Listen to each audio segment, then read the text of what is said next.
Bismillahirrahmanirrahim. Assalamualaikum warahmatullahi wabarakatuh. Alhamdulillah, salatu wassalamu ala rasulillah wa ala alihi wa sahbihi wa mawalah, amma ba'd. Ikhwatal iman wal akhwat, azani Allah wa iyyakum. Alhamdulillah, segala puji syukur kita panjatkan kehadirat Allah tabaraka wa taala, Rabbul alamin, zat yang telah memberikan kepada kita berbagai macam nikmat dan karunia-Nya, khususnya nikmatul Islam dan nikmat sunnah, dan juga nikmat-nikmat yang lainnya, yang dengan itu semua kita bisa dengan izinnya, dengan taufiknya, melaksanakan kewajiban-kewajiban kita sebagai seorang hambanya, yaitu mengikhlaskan, mempersembahkan ibadah hanya kepadanya. Dan semoga nikmat yang terbesar ini senantiasa kita sandang, senantiasa Allah berikan kepada kita sekalian sampai akhir hayat kita, amin rabbal alamin. Salawat dan salam semoga senantiasa tercurahkan kepada Nabi kita yang mulia Muhammad sallallahu alaihi wasallam, dan juga kepada keluarganya, sahabat-sahabatnya, dan umatnya senantiasa istiqamah untuk mengikuti sunnah-sunnah beliau sampai hari kiamat kelak, amin rabbal alamin. Ikhwatal iman, azakumullah. Hari ini hari Jumat tanggal 27 Rajab 1447 Hijriah, atau yang bertepatan dengan tanggal 16 Januari 2026. Dan ini adalah pertemuan yang ke-14 pada pembahasan kajian kita tentang rukun iman, ya, penjelasan rinci tentang rukun iman. Dan kita masih berbicara tentang rukun iman yang pertama, yaitu iman kepada Allah tabaraka wa ta'ala. Dan pembahasan yang pertama dari rukun iman kepada Allah tabaraka wa ta'ala terkait dengan pembagian tauhid adalah pembahasan tentang tauhid rububiyah. Dan kita masih pembahasan dalam tauhid rububiyah, dan insyaallah pada malam hari ini kita akan masuk pada pembahasan ahkamu tauhid rububiyah, hukum-hukum tauhid rububiyah, yakni hukum-hukum yang berkaitan dengan tauhid rububiyah. Di pertemuan yang sebelumnya sudah kita isyaratkan atau kita sebutkan secara singkat di antara hukum-hukum tersebut. Dan insyaallah kita ulang lagi dari awal, ya, terkait dengan ahkam tauhid rububiyah. Ikhwatal iman, azakumullah, bahwa tauhid rububiyah ini memiliki hukum-hukum yang terkait dengannya, dan penting bagi kita untuk mengetahuinya, ya, sehingga kemudian kita bisa betul-betul memahami tauhid ini secara menyeluruh, ya, secara kafah, dilihat dari segala sisi, ya, dilihat dari semua dalil yang ada, sehingga kita bisa betul-betul mewujudkan tauhid kepada Allah Subhanahu wa taala dengan sebenar-benarnya. Dan pada kajian-kajian yang sebelumnya sudah kita sampaikan juga mengisyaratkan hal ini pada kajian Kasyfus Syubhat, ya, pada kajian Qawaidul Arba'. Ini semuanya sudah kita sampaikan dan singgung sebetulnya. Dan begitulah ilmu syar'i, ya, itu tidak akan keluar dari pembahasan-pembahasan yang sama, ya. Dan di antara tujuan utama terulang-ulangnya pembahasan sebuah ilmu itu adalah dalam rangka untuk mengokohkan, ya, pengokohan. Apalagi sifat manusia itu adalah lupa, apalagi, ya, yang mencatat. Yang mencatat pun belum tentu di murojaah, kan begitu, ya. Ala kulli hal, ilmu syar'i dari dulu sampai sekarang seperti itu, terus berulang-ulang, dan tujuan adalah untuk mengokohkan, ya. Maka jangan bosan-bosan, ya, mendengar pembahasan kajian tauhid, ya, seperti itu saja, dan kita akan keluar dari apa yang telah disampaikan oleh ulama kita terdahulu, ya. Tapi begitulah, ya, insyaallah kita duduk di majelis ilmu saja sudah luar biasa faedahnya, ya. Walaupun kita nggak mencatat, mendengar itu sudah mendapatkan fadilah yang sangat besar, ya. Mafi muskilah, ya, nggak ada masalah, ya, daripada yang tidak hadir, ya. Baik, yang pertama terkait dengan hukum-hukum yang berkaitan dengan tauhid rububiyah adalah, ya, bahwa tauhid rububiyah ini mengesahkan Allah azza wa jalla dalam penciptaan, itu al-khalq, kemudian kepemilikan, al-mulk, dan pengaturan, at-tadbir, ya. Kita mengesahkan Allah azza wa jalla dalam tiga hal ini, yang merupakan pokok atau pilar daripada ya rububiyah Allah Azza wa Jalla. Semua ya kembali kepada tiga pilar ini: penciptaan, ya, kepemilikan, dan pengaturan. Rabbul alamin, Rabbnya sekalian alam. Dialah satu-satunya yang menciptakan, dialah satu-satunya yang memiliki, dan dialah satu-satunya yang mengatur seluruh alam semesta ini. Ya, subhanallah ya ikhwan. Dengan kita betul-betul memahami tentang tauhid, hakikat tauhid rububiyah ini, maka insya Allah kita akan dijauhkan dari perbuatan syirik dalam ibadah, dalam keyakinan. Ya, seperti meyakini adanya makhluk atau selain Allah Azza wa Jal yang mengatur hujan misalnya, atau bisa menghentikan hujan, ya, dan seterusnya.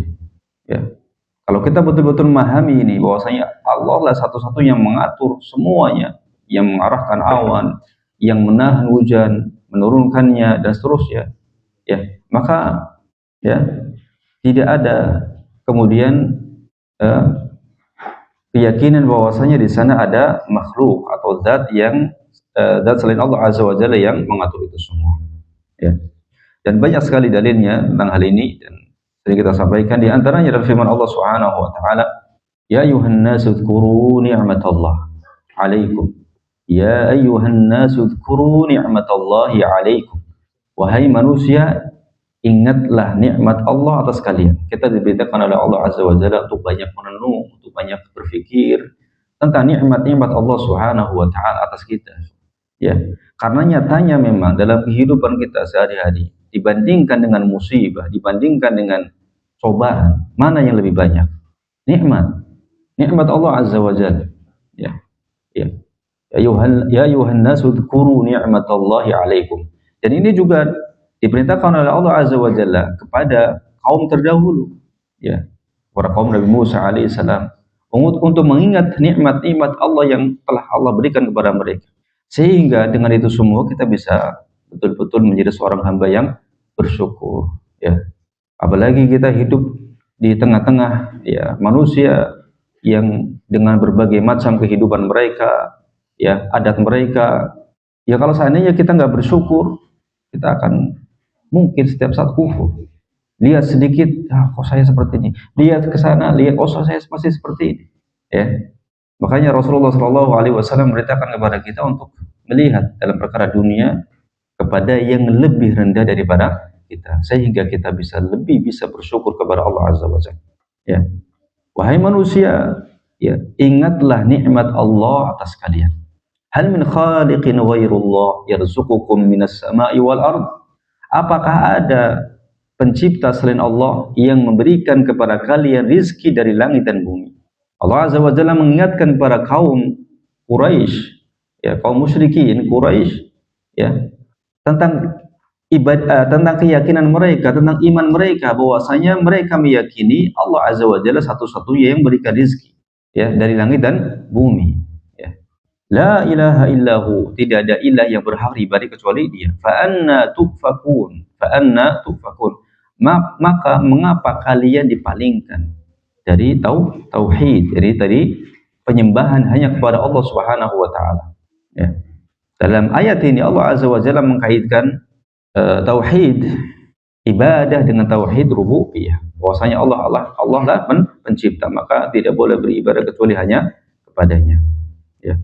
Dan ayat-ayat yang lainnya yang menunjukkan keesaan Allah Azza wa Jalla dalam al-khalq, penciptaan, al-mulk, kepemilikan, dan at-tadbir, ya, pengaturan. Kemudian hukum yang kedua, ya, dari hukum-hukum tauhid rububiyah, bahwasanya Allah menciptakan apa saja yang Dia kehendaki. Allah menciptakan apa saja yang Dia kehendaki. Ya, kapan saja dan di mana saja.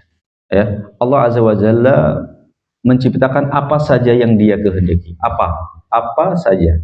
Kemudian kapan saja dan di mana saja, sesuai dengan yang Dia kehendaki, Allah Azza wa Jalla. Ya. Kenapa? Karena Allah Azza wa Jalla mensifati dirinya dengan fa'alun lima yurid. Fa'alun lima yurid. Ya. Dia Allah Azza wa Jalla itu maha, ya, berbuat apa yang Dia kehendaki. Fa'alun lima yurid. Maka dia menciptakan apa yang dia kehendaki, ya, kemudian kapan dia kehendaki dan di mana dia kehendaki. Ya. Apa saja, kapan saja dan di mana saja. Ya. Karena Allah Maha melakukan apa yang dia kehendaki. Ini berbeda dengan sifat makhluk yang belum tentu bisa melakukan apa yang dia kehendaki. Ya. Kemudian hukum yang ketiga dari ahkam tauhid rububiyah, bahwasanya tauhid rububiyah ini merupakan konsekuensi atau kelaziman daripada tauhid uluhiyah. Tauhid rububiyah ini berkonsekuensi kepada tauhid uluhiyah. Ya. Tauhid rububiyah berkonsekuensi kepada tauhid uluhiyah. Artinya ketika seorang menyatakan, meyakini, mengimani bahwasanya Allah Azza wa Jalla lah yang menciptakannya, yang memberikannya rezeki, yang menghidupkan dan mematikan, maka kelazimannya, konsekuensinya adalah dia menegakkan tauhid uluhiyah atau tauhid ibadah, dan inilah yang tidak dilakukan oleh kaum musyrikin Quraisy atau kaum musyrikin sebelumnya dari umat-umat sebelumnya. Ya. Jadi sama saja sifatnya, Pak. Sifat kaum musyrikin dari zaman ke zaman seperti itu. Dari zaman Nabi kita dan juga zaman sebelumnya, mereka menetapkan tauhid rububiyah, menetapkan bahwasanya Allah Azza wa Jalla adalah sang pencipta, satu-satunya sang pencipta. Itu. Tapi mereka ingkar, ya, terhadap tauhid ibadah. Mereka tidak mau hanya beribadah kepada Allah Azza wa Jalla, tapi kemudian beribadah kepada Tuhan-Tuhan yang lainnya. Tapi mereka tetap dihukumi musyrik, ya. Yaitu yang disampaikan oleh Syekh Muhammad Ibn Abdul Wahhab rahimahullah dalam salah satu kaidahnya, ya, Al-Qawaid Al-Arba'ah, 4 kaidah itu. Ya. Di antaranya itu. Dan ini merupakan pondasi penting untuk mengetahui hakikat tauhid dan syirik. Ya, pondasi penting, pilar penting untuk mengetahui hakikat tauhid dan syirik, ya. Ibnu Mas'ud radhiyallahu anhu pernah bertanya kepada Rasulullah sallallahu alaihi wasallam. Sa'altu Rasulullah sallallahu alaihi wasallam ayyudz dzanbi a'zam. Ya, ayyudz dzanbi a'zam. Saya pernah bertanya kepada Rasulullah sallallahu alaihi wasallam, dosa apa yang paling besar? Maka Nabi menjawab, ya, qal an taj'ala lillahi niddan wa huwa khalaqaka. Engkau, dosa terbesar adalah engkau menjadikan, ya, bagi Allah Azza wa Jalla sekutu, ya, wa huwa khalaqaka, sedangkan dia adalah zat yang telah menciptakan. Di sini juga di sini juga Rasulullah sallallahu alaihi wasallam menghubungkan antara tauhid rububiyah dengan tauhid uluhiyah. Ya. Kenapa?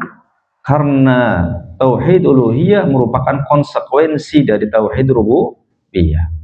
Konsekuensi, kelaziman, keharusan, ya. Dan seorang muwahhid, ya, seorang yang beriman itu melaksanakan konsekuensi. Adapun musyrik, kaum musyrikin, maka tidak melaksanakan konsekuensi ini atau kelaziman ini. Namanya kelaziman berarti sesuatu yang harus bersama, menempel terus, tidak bisa dipisahkan. Tidak bisa dipisahkan, ya. Dan asalnya memang tauhid itu satu, ya. Tauhid itu satu. Kemudian yang memilahnya atau memecahnya siapa? Kaum musyrikin. Kaum musyrikin. Ya. Kaum Nabi Nuh alaihissalam yang pertama kali. Ya. Namanya kelaziman itu satu kesatuan, tidak bisa dipisahkan. Ya. Tapi kemudian kaum musyrikin yang mulai apa? Mulai memecahnya, memisahnya. Ya. Dan sekiranya di sana ada selain Allah Azza wa Jalla yang menciptakan, ya, dan ada selain Allah Azza wa Jalla yang berikan rezeki, maka dia juga berhak untuk diibadahi. Tapi ini sesuatu yang mustahil, tidak mungkin, ya, sesuatu yang mustahil. Dan kita sudah bahas tentang kemustahilan adanya dua Tuhan atau adanya dua pencipta, dari dalil fitrah dan juga dalil akal. Ya, sudah kita bahas sebelumnya. Ya, sesuatu yang mustahil. Jika demikian, ya, maka tidak ada yang berhak untuk diibadahi kecuali Allah Tabaraka wa Ta'ala. Ya. Dan betul-betul kita hadirkan ikhwas kalian tentang tujuan utama kita diciptakan oleh Allah Azza wa Jalla, tujuan utama kita hidup di dunia ini, itu untuk beribadah hanya kepada Allah Subhanahu wa taala. Ya. Wa ma khalaqtul jinna wal insa illa liya'budun. Hadirkan perasaan ini, hadirkan motivasi ini, ya, sehingga kita bisa istiqomah. Kita bisa bersemangat untuk beribadah kepada Allah Azza wa Jalla, khususnya ya ibadah-ibadah pokok, ibadah-ibadah wajib, ya rukun Islam, ya salat terutama, ya subhanallah. Yang mana ternyata ibadah salat 5 waktu yang dilakukan oleh kaum muslimin yang begitu kontinu setiap hari 5 kali, ya itu juga menjadi perhatian dan menjadi bahan pujian pemuka-pemuka atau pendeta-pendeta. Ya kemudian mereka memotivasi umatnya agar seperti umat Islam, semangat untuk apa? Beribadah. Kenapa nggak sekali suruh masuk Islam saja gitu? Ya kan? Dia masuk Islam, jamaahnya juga apa? Masuk Islam. Selesai. Ya. Dan ini subhanallah, ya sebuah nikmat yang sangat besar. Dan secara logika mungkin mereka ya tidak apa namanya, tidak memandangnya sebagai sesuatu yang ya kecil gitu, atau memandangnya sebagai sesuatu yang mustahil, karena mereka beribadah hanya 1 kali sepekan, tapi itu pun kosong gitu. Tapi ketika melihat umat Islam yang sehari 5 kali mereka berduyun-duyun, mereka semangat, nah, ini subhanallah menjadi perhatian mereka, menjadi pujian, ya. Dan sebetulnya salat 5 waktu ini betul-betul kabirah, wa innaha lakabiratun, berat, illa 'alal khashi'in. Ya, karena ternyata juga di tengah-tengah umat Islam tidak seluruhnya menegakkan salat 5 waktu. Ya, masih banyak orang-orang yang meninggalkan salat 5 waktu seolah-olah dia nggak paham untuk apa dia diciptakan oleh Allah Azza wa Jalla. Kenapa? Karena jauh dari ilmu, nggak mau ngaji, ya, tidak mau belajar agama. Ini kesalahannya, ya, berpaling dari ilmu, ya. Makanya berpaling dari ilmu ini adalah ya langkah awal kebinasaan, langkah awal kemunduran, langkah awal kesesatan. Itu semua berawal dari berpaling dari ilmu, ya. Makanya dalam hadis Nabi mengatakan talabul ilmi fardhatun 'ala kulli muslim. Dan kita mohon kepada Allah Azza wa Jalla ketika kita belajar itu, ya, untuk bisa mengamalkan, untuk bisa mengikuti. Ketika kita tahu kebenaran, kita meminta kepada Allah agar diberikan kemampuan untuk bisa mengikuti dan mengamalkan. Itu yang paling penting. Dan kemudian ilmu yang kita dapatkan ini melahirkan khasyah, melahirkan rasa takut, ya, khasyatullah.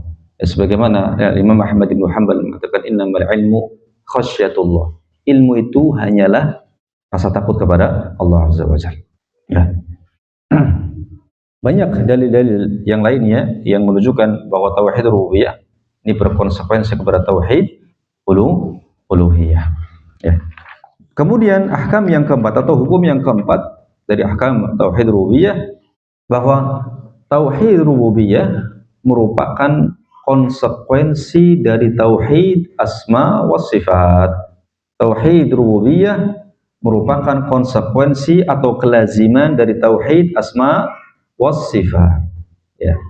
Bagaimana itu? Ya, karena sifat-sifat Allah Azza wa Jalla yang maha sempurna, ya, yang maha sempurna, yang tidak ada sesuatu apapun yang setara dengannya, ya, maka perbuatan-perbuatan Allah Azza wa Jalla pun sempurna, maka rububiyah Allah juga sempurna. Jadi berawal dari ya tauhid asma wa sifat. Kita meyakini bahwasanya sifat-sifat Allah Azza wa Jalla itu maha sempurna, ya, sifat menciptakan, sifat memiliki, sifat mengatur dan seterusnya, ya, itu maha sempurna sehingga melahirkan af'al atau perbuatan-perbuatan yang sempurna juga, ya.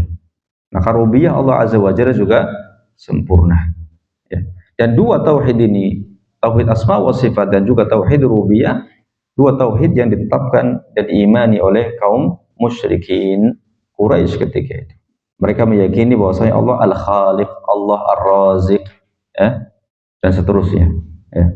Kemudian hukum yang kelima, ahkam tauhid rububiyah yang kelima, bahwasanya Allah Azza wa Jalla menciptakan semuanya dari ketiadaan menjadi ada. Ya. Semua makhluk yang Allah Azza wa Jalla ciptakan itu dari ketiadaan menjadi ada. Ya, sebagaimana Allah Azza wa Jalla berfirman, hal ata 'alal insan hinun minad dahri lam yakun syai'an madhkura. Ya. Bukankah telah datang kepada manusia satu waktu dari masa, sedangkan dia ketika itu belum merupakan sesuatu yang dapat disebut. Nah, itu maklum, ya, kita pahami, kita yakini, dan kita lihat dalam kehidupan kita sehari-hari. Yang tadinya tidak ada menjadi ada, ya.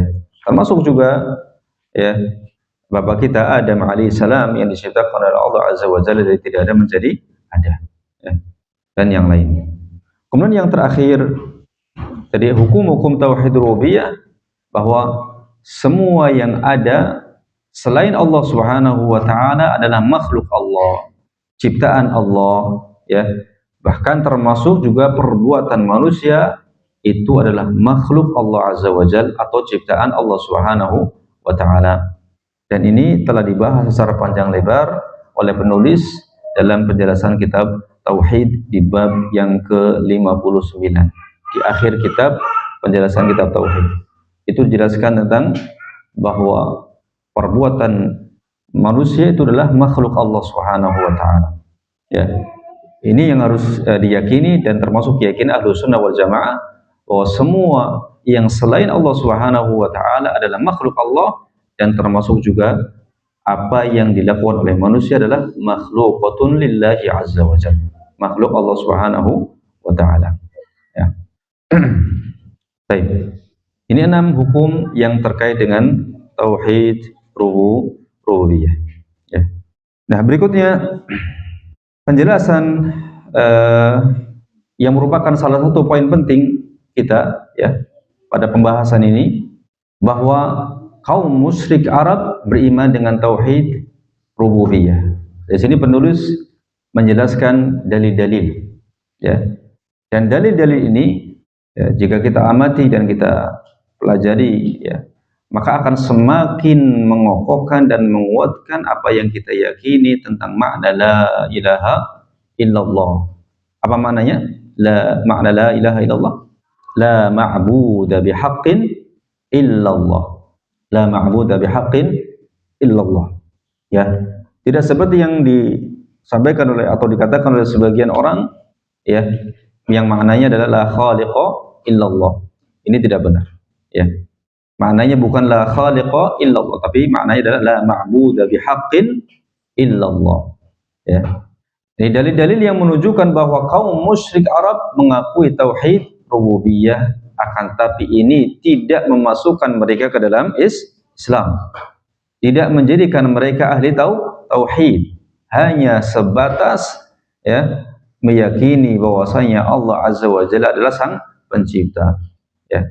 Nah, banyak sekali dalil yang menunjukkan bahwa kaum musyrikin Arab mengakui dan meyakini tauhid rububiyah, ya.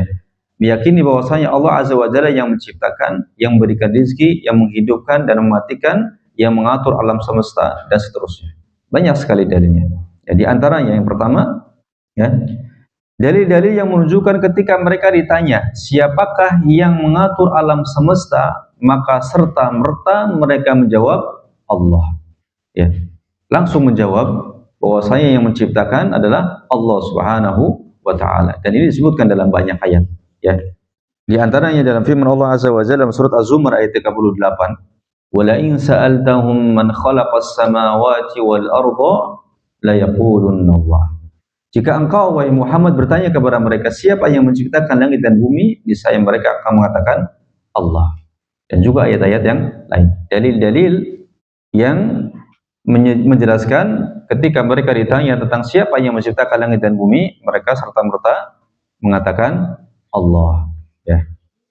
Kemudian yang kedua, dalil yang kedua atau kelompok dalil yang kedua, bahwa mereka juga berdoa kepada Allah, berdoa kepada Allah Azza wa Jalla, ya. Yang artinya bahwa mereka itu tidak awam atau tidak mengetahui tentang Allah Subhanahu wa taala, tapi mereka adalah orang yang mengetahui tentang Allah. Mereka memiliki ma'rifah, pengetahuan tentang Allah Azza wa Jalla. Tapi kekeliruan mereka adalah menyimpang dalam ibadah. Gitu. Jadi kaum musyrik ini bukan orang yang awam, ya, tentang penciptanya siapa, ya. Maka kita tidak boleh tertipu dengan ketika seorang, ya, mengetahui atau menghafal dalil, ya, menghafal dalil dan seterusnya dari ilmu-ilmu, ya, atau mungkin mengetahui ilmu bahasa Arab, membaca kitab, ya, hundu dan semacamnya, tapi kemudian mereka keliru atau menyimpang dalam tauhid atau dalam ibadah. Jangan heran, ya, karena kaum musyrikin Arab juga dahulu, mereka bukan orang yang awam tentang Allah Azza wa Jalla. Mereka tahu ma'rifatullah, mengetahui tentang Allah Azza wa Jalla, bahwasanya mereka adalah bahwasanya Allah Azza wa Jalla pencipta mereka. Tahu. Bahkan mereka juga berdoa kepada Allah. Mereka juga berdoa kepada Allah, ya. Maka kita pun nggak boleh tertipu ketika ada orang yang berdoa kepada Allah tapi kemudian juga berdoa kepada selain Allah, ya. Hakikatnya sama seperti itu, ya. Dan ini tentu menjadi dalil yang kuat bahwa mereka mengakui Allah Azza wa Jalla sebagai Tuhan semesta alam, ya, sebagai Rabbul Alamin, sebagai Tuhan mereka, ya. Bahkan ketika mereka dalam kondisi terdesak, genting, mereka mengikhlaskan doa hanya kepada Allah Subhanahu wa taala, ya. Di antara dalilnya Allah berfirman, fa idza raqibu fil fulki da'awullaha lahuddin, da'awullaha mukhlishina lahuddin. Fa idza raqibu fil fulki da'awullaha mukhlishina lahuddin. Falamma najjahum minal barri idza hum yusyrikun. Ya. Apabila mereka menaiki kapal, ya, kemudian mereka akan tenggelam, yakni terancam untuk tenggelam atau takut untuk tenggelam, ya, baru sekedar naik kapal dan mereka ada rasa takut untuk apa? Tenggelam, ya. Apa yang mereka lakukan? Da'awullaha mukhlishina lahuddin. Mereka mengikhlaskan doa hanya kepadanya. Falamma najjahum minal bar, ketika kami selamatkan mereka ke daratan, idzahum yusyrikun, tiba-tiba mereka berbuat syirik. Begitu cepat perubahannya. Begitu cepat apa? Perubahannya. Ketika genting, ketika sulit, ketika susah, khusyuk, ya, ikhlas ibadah, ya. Dan ini juga menimpa pada sebagian kita mungkin, ya. Sebagian kita ketika kita susah ingat sama Allah, ya. Tapi ketika diselamatkan dari kesulitan lupa, ya. Ada sebagian manusia dengan tipe seperti ini, ya. Tapi masih mending ketika susah berdoanya sama Allah Azza wa Jalla. Ada sebagian orang ketika dalam susah malah malah kemana? Malah datang ke dukun, malah datang ke gunung, ya, macam-macam. Nauzubillah. Diuji dengan kemiskinan, diuji dengan kefakiran, bukan datang ke masjid, ya, kemudian berdoa, menangis, ya, menghibah kepada Allah, tapi malah datang ke yang lainnya, kepada selain Allah Azza wa Jalla, ya. Al-Imam Al-Qurtubi berkata tentang ayat ini, ya, qauluhu ta'ala fa idza raqibu fil fulki, yakni sufun, ya, ketika mereka menaiki kapal, wa khaful gharaq, dan mereka takut tenggelam, da'awullaha mukhlishina lahuddin, maka mereka mengikhlaskan doa hanya kepada Allah. Ay sadiqina fi niyyatihim, mukhlisin, yani sadiqina fi niyyatihim, mereka jujur dalam niat-niat mereka. Wa taraku ibadatal asnami wa du'aaha, dan mereka meninggalkan berdoa kepada berhala-berhala itu, ya. Falamma najjahum minal barri idahum yusyrikun, dan ketika kami selamatkan ke daratan, idahum yusyrikun ay yad'una ma'ahu ghairahu, ya, berbuat syirik, yakni kembali lagi, ya, berdoa kepada selain Allah Azza wa Jalla, berdoa kepada Allah dan juga kepada selainnya, ya. Kemudian yang ketiga, dalil yang ketiga, ya, yang menunjukkan bahwasanya, ya, kaum musyrikin beriman dengan tauhid rububiyah, yakni bahwa kaum musyrik juga beribadah kepada Allah ya dalam bentuk ibadah yang lainnya, yaitu seperti melaksanakan haji, melaksanakan ibadah haji atau tawaf di Ka'bah ya.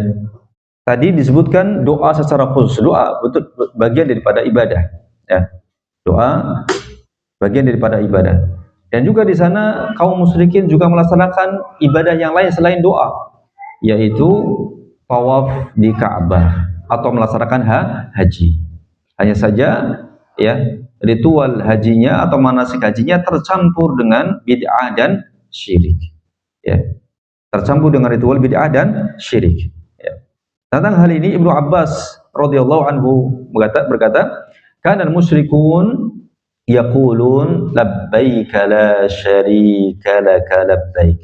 Ini ketika haji ya. Ini yang diucapkan, kan yaqulun labbaik la syarika lak, labbaik la syarika lak ya. Kami memenuhi panggilanmu ya. La syarika lak, tidak ada sekutu bagimu. Qal, Ibnu Abbas berkata, fayaqulu Rasulullah, ketika Rasulullah dengar ini ya, maka beliau berkata, wailakum qad ya, celaka kalian, berhentilah, jangan diteruskan ya, berhentilah, jangan diteruskan, maksudnya berhenti di situ, jangan diteruskan perkataan. Fayaqulun, kemudian kaum musyrikin melanjutkan perkataan, illa syarikan huwa lak, kecuali sekutu yang kamu kuasai ya, kecuali sekutu yang kamu kuasai, huwa lak tamlikuhu wa ma malak, yang kamu kuasai dan dia tidak menguasaimu ya. Ini yang diucapkan oleh kaum musyrikin ketika haji ya. Ada ibadah ya, ibadah haji, hanya saja ibadah hajinya tercampur dengan maksiat. Termasuk bentuk bid'ah dalam melaksanakan ibadah haji mereka adalah mereka ketika tawaf itu dalam melakukan tawafnya dengan apa? Dengan telanjang, yaitu bagi mereka yang bukan berasal dari Quraisy, selain Quraisy ya, orang Arab selain Quraisy, mereka melaksanakan tawaf dengan telanjang. Kenapa? Mereka meyakini bahwa pakaian yang mereka gunakan keseharian itu dilumuri dengan dosa, maka tidak pantas kemudian dijadikan sebagai dijadikan untuk menutup pakaian mereka ketika tawaf, karena begitu mengagungkannya mereka terhadap Ka'bah, pengagungan mereka terhadap Ka'bah gitu. Ya, sampai mereka memiliki keyakinan seperti itu, dan keyakinan itu tentu turun temurun dari nenek moyang mereka seperti itu ya, yang tanpa ilmu ya. Jika mereka mendapatkan pinjaman pakaian dari orang Quraisy, maka mereka pakai pakaian itu ya. Atau jika mereka mendapatkan pakaian yang baru ya, mereka akan pakai pakaian yang baru, tapi setelah dipakai dibuang, nggak dipakai lagi, dibuang, nggak boleh dipakai yang lain ya. Jadi ketika mereka datang, orang-orang Arab itu selain Quraisy datang untuk haji ya, mereka jika mendapati, mereka beli pakaian baru, maka dia tawaf ya dengan pakaian itu. Atau dia mendapatkan pinjaman dari orang Quraisy, maka dia pakai pakaian itu. Jika dua-duanya nggak punya pakaian baru dan juga nggak dapat pinjaman dari orang Quraisy, maka mereka akan tawaf dengan telanjang. Dan untuk perempuan biasanya mereka akan tawaf di malam hari. Ya. Dan bahkan ya di sini dikatakan bahwa Al-Imam Mujahid ya berkata, dahulu orang-orang musyrik tawaf di Ka'bah dalam keadaan kondisi telanjang. Mereka mengatakan, natufu kama waladatna ummahatuna, natufu kama waladatna ummahatuna, kami bertawaf sebagaimana kami dilahirkan oleh ibu-ibu kami ya. Ini menunjukkan dalam kondisi apa? Ketika seorang lahir bagaimana? Tanpa busana ya, busana. Salah seorang wanita dari mereka sampai meletakkan sepotong kain ya atau suatu ya di kemaluannya. Ya, hanya itu saja. Naudzubillah ya. Hanya itu saja ya. Ini disampaikan oleh Imam Mujahid rahimahullah. Kemudian dalil yang keempat bahwasanya kaum musyrikin mengimani tauhid rububiyah adalah ketika kaum musyrikin melakukan maksiat, mereka mengklaim bahwa mereka diperintah oleh Allah Subhanahu wa taala. Ya. Mereka mengklaim bahwa itu adalah perintah dari siapa? Dari Allah Subhanahu wa taala. Ya. Dan kemudian dibantah oleh Allah Azza wa Jalla. Ya. Allah berfirman tentang mereka, "Wa idza fa'alu fahishatan qalu wajadna 'alaiha aba'ana wallahu amarna biha." Ya. Mereka kaum musyrikin jika berbuat ya atau melakukan perbuatan yang fahisyah, perbuatan yang keji, ya, mereka mengatakan wajadna 'alaiha aba'ana. Kami mendapati bapak-bapak moyang kami lakukan seperti itu. Ya. Jadi berdalil dengan apa? Nenek moyang. Ya. Wallahu amarna biha. Bukan hanya itu, bahkan kemudian mereka berdosa atas nama Allah, berkata tentang Allah Azza wa Jalla secara dusta, dan Allah telah memerintahkan kami dengannya. Jadi dusta ini kebiasaan mereka, kebiasaan kaum musyrikin, dan juga kebiasaan juga kaum munafikun. Ya, adapun muslim menjauhi sifat ini. Ya, apalagi mereka berdusta atas nama Allah Azza wa Jalla. Ya, dan Allah membantah mereka dengan mengatakan, "Qul innallaha la ya'muru bil fahsya."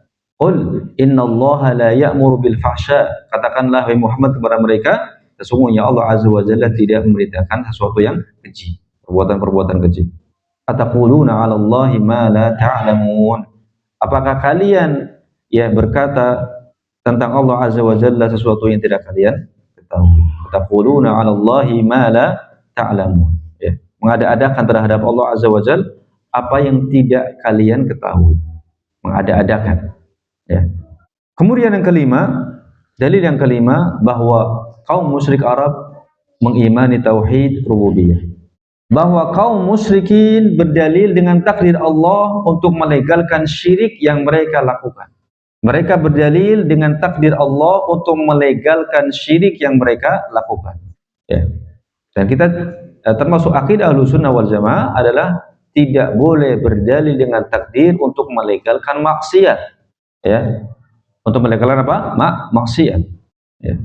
Allah mengatakan, wa qala alladziina asyraku law syaa Allah ma 'abadna min dunihi min syai' nahnu wala aba'una wala harramna min dunihi min syai'. Ya. Orang-orang yang berbuat syirik berkata, kalau seandainya Allah menghendaki, maka kami tidak akan menyembah kepada selainnya, dan juga bapak-bapak moyang kami. Yes. Wala haramna min dunihi min syai', dan tidak pula kami mengharamkan sesuatu apapun tanpa izinnya. Ya. Kadzalika fa'ala alladziina min qablihim, demikianlah yang diperbuat orang-orang yang sebelum mereka. Ya. Jadi sama sifatnya kaum musyrikin dari zaman ke zaman. Ya. Fa hal 'ala rusuli illa al-balaghul mubin. Ya. Maka tidak ada kewajiban bagi para rasul selain menyampaikan dengan penyampaian yang terang jelas. Ya. Maka tidak boleh bagi kita atau bagi kita untuk kemudian ada sebagian orang, kenapa kamu nggak sholat? Ya, kalau seandainya Allah Azza wa Jalla berikan hidayah kepada saya akan sholat. Tentu saya akan sholat. Dan pernah kita dengar seperti itu. Ya, bukan orang Indonesia, tapi orang Mesir. Orang Mesir. Ya. Jadi adiknya, ya. Adiknya ahli ibadah, ya, seorang salafi Ahlussunnah. Kakaknya Allah musta'an, ya, enggak mau sholat. Disuruh sholat, Allah yahdini begitu. Semoga Allah berikan hidayah kepada saya. Maksudnya dia yang mengatakan, kalau seandainya Allah berikan hidayah kepada saya akan sholat. Ini enggak boleh seperti itu. Namanya berdalil atau berdalih dengan dengan maksiat, ya. Berdalil dengan takdir berdalil dengan takdir untuk meninggalkan apa? Untuk melakukan maksiat, melakukan maksiat atau meninggalkan kewajiban, enggak boleh. Ini tentang kaum Rasulullah Shallallahu Alaihi Wasallam. Nah, kaum musyrikin, ya, dimanapun mereka, ya, di kapanpun mereka hidup. Kemudian yang keenam, dalil yang keenam bahwa kaum musyrikin mengimani tauhid rububiyah. Bahwa kaum musyrikin Arab di zaman Nabi serta di zaman nabi-nabi sebelumnya bukanlah mengingkari eksistensi Allah Azza wa Jalla atau wujudnya Allah Subhanahu wa taala. Namun yang mereka ingkari adalah seruan untuk menyembah hanya kepada Allah Azza wa Jalla semata. Ya, ini juga sebuah pengetahuan yang harus dipahami dan diyakini betul-betul oleh setiap muslim, ya, bahwa yang menjadi poros pertentangan antara para nabi dengan kaumnya bukan masalah keyakinan bahwasanya mereka tidak meyakini Allah Azza wa Jalla sebagai pencipta, bukan. Tapi menjadi poros, ya, perlawanan atau pertentangan antara mereka adalah karena mereka diajak untuk hanya beribadah kepada Allah Azza wa Jalla, tapi mereka mengingkari. Ya.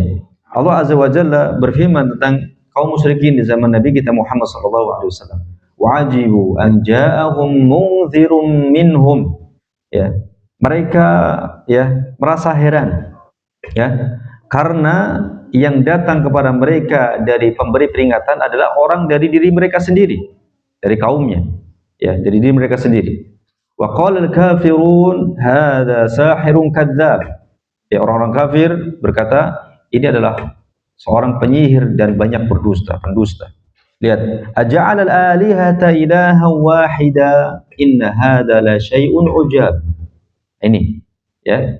Apakah dia ingin menjadikan sesembahan itu adalah satu saja? Sesungguhnya ini sesuatu yang sangat mengherankan.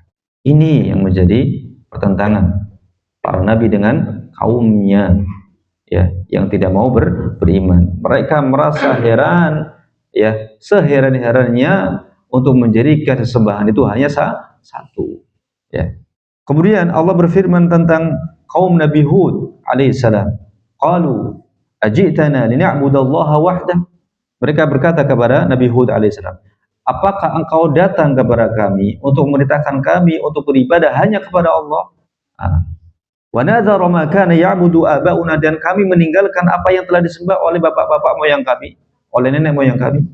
Ini mereka bertanya dalam rangka untuk mengolok-olok, ya, dan sebuah keheranan. Ya, fa'tina bima ta'iduna. Jika demikian, datangkan kepada kami apa yang kamu janjikan berupa azab. Ya, in kunta minas shadiqin, jika kamu termasuk orang-orang yang benar. Ya. Dan itulah yang dikatakan oleh semua kaum terhadap nabinya. Ketika diancam dengan azab, jika mereka tidak beriman, mereka balik menantang. Mereka balik apa? Menantang. Tidak takut. Ya. Dan itu sifat orang-orang kafir, ya, menentang azab Allah Azza wa Jalla, tidak memiliki rasa takut. Adapun seorang yang beriman, ikhwas sekalian, seorang yang beriman itu memiliki rasa takut. Ya, dan di antara tanda-tanda kekuasaan Allah Azza wa Jalla yang dengannya ingin menakut-nakuti hambanya, ya, di antaranya ketika kita melihat angin yang kencang, ketika kita melihat gerhana matahari, gerhana bulan, ya, itu kita harus takut. Ya, bukan malah kemudian apa, selfie, foto-foto. Ketika itu kita harus banyak beristighfar, banyak beristighfar, mohon ampun kepada Allah. Jangan-jangan ini dengannya Allah Azza wa Jalla akan menurunkan musibah, gitu. Na'udzubillah. Ya. Makanya di sana ada doa-doa yang kita ucapkan ketika melihat tanda-tanda ini, ketika melihat awan hitam pekat, angin yang kencang. Di sana ada doa. Yang itu semua, ya, kemudian melahirkan pada diri kita takut kepada Allah Azza wa Jalla. Itu sifat orang-orang yang beriman. Adapun sifat orang-orang kafir, musyrik, mereka tidak memiliki rasa takut. Bahkan ketika disampaikan kepada mereka ancaman, apa? Menentang, ya, untuk dihadirkan, ya, untuk disegerakan, ya. Allah bercerita tentang kaum Nabi Syuaib. Qalu ya Syuaib, as-salatuka ta'muruka an natruka ma ya'budu aba'una aw an naf'ala fi amwalina ma nasha innaka la antal halimur rasyid. Ya. Mereka mengatakan, wahai Syuaib, apakah salatmu memerintahkanmu agar kami meninggalkan apa-apa yang telah disembah oleh bapak-bapak moyang kami? Ya, jelas sekali, ya, yang menjadi poros pertentangan antara para nabi dengan kaumnya adalah tentang tauhid. Alhamdulillah, wassalatu wassalamu ala Rasulillah wa ala alihi wa sahbihi wa mawala, amma ba'd. Kemudian yang ketujuh, di antara dalil yang menyebutkan atau menjelaskan bahwa kaum musyrikin Arab mengimani rububiyah Allah Subhanahu wa taala, ya, yaitu ya, bagi siapa saja yang menelaah kitab-kitab yang menjelaskan tentang sirah Nabi sallallahu alaihi wasallam, maka dia akan mendapati beberapa fakta. Yang pertama, banyak orang-orang musyrik yang memiliki nama Abdullah. Abdullah artinya hamba Allah, ya. Kemudian juga kaum musyrikin Arab itu sangat mengagungkan Ka'bah, sangat mengagungkan Ka'bah, ya. Mereka tahu bahwa Ka'bah adalah Baitullah, rumah Allah Azza wa Jalla, ya. Bahkan ketika Ka'bah dalam kondisi rusak, maka mereka juga ikut merenovasi Ka'bah, ya. Bahkan sampai saking mengagungkannya, ya, mereka meyakini dengan keyakinan yang tentu tidak benar, itu mereka tawaf dalam kondisi apa? Telanjang tadi, seperti kita sampaikan. Kenapa? Karena merasa tidak pantas pakaian yang mereka gunakan sehari-hari yang penuh dengan dosa, pelumuran dosa, digunakan untuk apa? Tawaf mengelilingi Ka'bah. Ini sebetulnya bentuk pengagungan, hanya saja keliru, gitu. Saya keliru, ya. Kemudian juga, ya, seringkali kaum musyrikin, ya, antaranya Abu Jahal dan yang lain, apabila mereka bersumpah, itu bersumpah dengan nama Allah, ya. Tapi mereka kebiasaannya, di samping mereka bersumpah dengan nama Allah, mereka juga bersumpah dengan nama Tuhan-Tuhan, ya, atau sembahan-sembahan, berhala-berhala, ya. Tapi mereka juga terkadang bersumpah dengan nama Allah Azza wa Jalla, ya. Dan kemudian juga fakta bahwa Nabi Shallallahu Alaihi Wasallam ketika mendakwahi mereka, ya, mendakwahi kaum musyrikin di Mina, ya, setiap musim, yakni ketika musim haji, ya, Nabi Shallallahu Alaihi Wasallam mendakwahi mereka atau mendakwahi kaum musyrikin di Mina, ya, karena kaum musyrikin juga melaksanakan ibadah haji, ya. Ini semua fakta, ya, bahwa kaum musyrikin mengimani rububiyah Allah Subhanahu wa taala, ya. Dan ini bukanlah sesuatu yang mengherankan, ya, karena kaum Quraisy, ya, jadi kaum musyrik Mekah, ini semuanya adalah keturunan dari Nabiullah Ismail, ya, ibn Ibrahim alaihi assalam, yang mana keduanya adalah yang membangun Ka'bah, dan itu sampai kepada mereka, ya. Sehingga pengagungan Ka'bah itu terus terjaga dari satu, ya, masa ke masa berikutnya, dari satu keturunan ke keturunan berikutnya, ya. Dan mereka, ya, tetap dikatakan sebagai kaum musyrikin, ya, sekalipun mengakui adanya Allah Subhanahu wa taala atau mengimani bahwasanya Allah Azza wa Jalla adalah pencipta mereka, meyakini adanya Allah, mengakui Dia sebagai pencipta. Tapi kita ulang secara singkat dalil-dalil bahwa kaum musyrikin Arab beriman dengan tauhid rububiyah. Yang pertama, bahwa mereka berdoa kepada Allah Subhanahu wa taala. Mereka berdoa kepada Allah Subhanahu wa taala. Dalam surat Yunus ayat 31. Ya. Mereka berdoa kepada Allah Subhanahu wa taala. Yunus 31. Kemudian mereka beribadah kepada Allah Subhanahu wa taala, itu dalam hal ini mereka melaksanakan ibadah haji dalam surat Al-Ankabut ayat 65 dalilnya. Kemudian yang ketiga, ketika mereka ditanya siapa yang mengatur alam semesta, mereka menjawab Allah. Dan ini banyak dalilnya, di antaranya dalam surat Az-Zumar ayat berapa tadi? Dalam surat Az-Zumar ayat 38, ya. Kemudian kaum musyrikin ketika mereka melakukan maksiat, mereka mengaku-ngaku bahwa itu adalah perintah dari Allah Azza wa Jalla dalam surat Al-A'raf ayat 28. Kemudian bahwa kaum musyrikin berdalil dengan takdir Allah untuk melegalkan kesyirikan mereka, ya, berdalil dengan takdir Allah untuk melegalkan kesyirikan mereka.